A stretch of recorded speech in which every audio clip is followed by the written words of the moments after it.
Welcome to One. Hi, I'm Gabrielle Niederhoffer. I'm a sophomore in Pearson College, and I'm from New York City.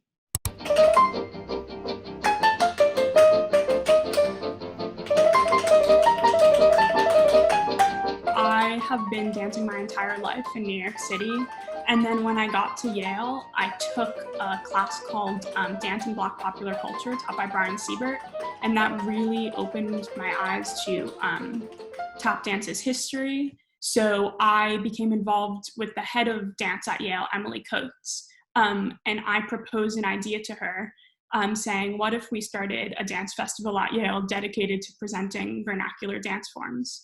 And she was inspired by the idea and recommended that we bring the idea to the Schwarzman Center, who could help bring the idea to life. So so that's the plan. A lot of people aren't sure what vernacular dance is. Can you please tell us? Vernacular dance, it describes dances that are developed from a personal communal practice rather than being designed by a rigid curriculum or syllabus. So vernacular dance tends to describe vernacular jazz dances, forms that include tap dance, swing dance, Lindy hop.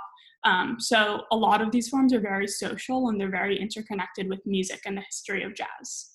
So as a white artist, what do you think you bring to Black vernacular dance? Something I noticed while taking classes and going to festivals around the country is that all of the dancers around me were white, and tap dance is an African-American art form. So that's why I really started digging into the history, digging into tap's legends, the roots of the art form.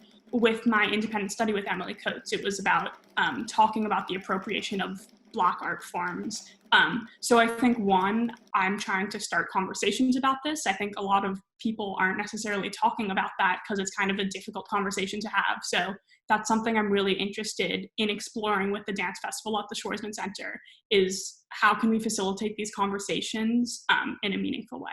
Being away from Yale during this current situation where we're partaking in social distancing, do you think that dance has in some way been able to ground you and provide you with a constant? I've definitely had a lot more time to practice. I tend to not practice as much as I should with Yale and all the craziness of school. So this has actually been a time for me to practice on my own skills and connect with other dancers that I haven't talked to in a while. I've been involved in a couple of group projects that are in the works. I'm using virtual platforms to build the dance community. So that's been really exciting.